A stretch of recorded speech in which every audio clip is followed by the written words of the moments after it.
Ang dahilan lang kung bakit ayoko siyang ligawan nun kasi meron na akong ibang gusto. Pero pagtingin ko sa kanya, no mga oras na yon, ay nakikiay din siya sa amin dalawa ni Moana. Walang jo. At pagkatapos ng mga nangyari na yon, mas lalong kumalat yung balita tungkol sa amin dalawa ni Moana. Kaya yung katabing section ni na Moana ay nalaman din ata yung balita. At bakit ko nga ba naisama sa kwento yung katabing section ni na Moana kung maitatanong nyo mga repa? Ang masasabi ko lang dyan ay meron na namang hindi inaasahan na pangyayari. Kasi dun sa katabing section ni na Moana ay may umamin daw na meron din daw siyang crush sa akin. Aba nga naman, malupit. Yan ang gusto ko sa'yo kaya ayaw kita. Walang jo. Mapirin pa nga ako dun sa mga nangyari noong madaling araw. Tapos meron na naman kumakalat na balita.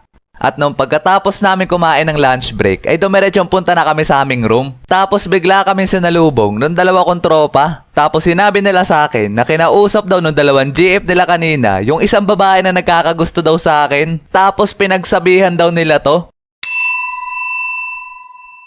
Talaga naman napatime out ako ng mga panahon na yon kasi sobrang dami nangyari sa isang araw lang.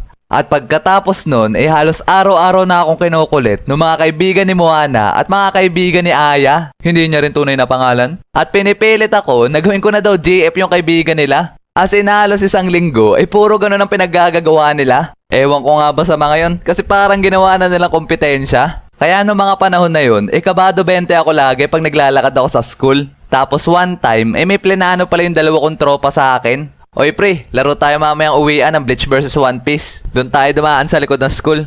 Tara. At pagkatapos ng klase namin na yun, ay uwian na. Sabay dumiretso kami punta ng dalawang tropa ko doon sa may back gate. Tapos maya-maya ay hindi ko inaasahan na ambush pala yun. Tapos pinalibutan ako bigla ng mga kaibigan ni Moana. Paano nyo nagawa to sa akin? Pasensya na pre, napag-utusan lang. At alam ko na sa seryosong sitwasyon ako nun kasi kasama nila si Moana. At pagkatapos nun ay nagsimula na silang kumbinsihin ako at hindi daw kami uuwi hanggat hindi ako nagsasabi ng oo.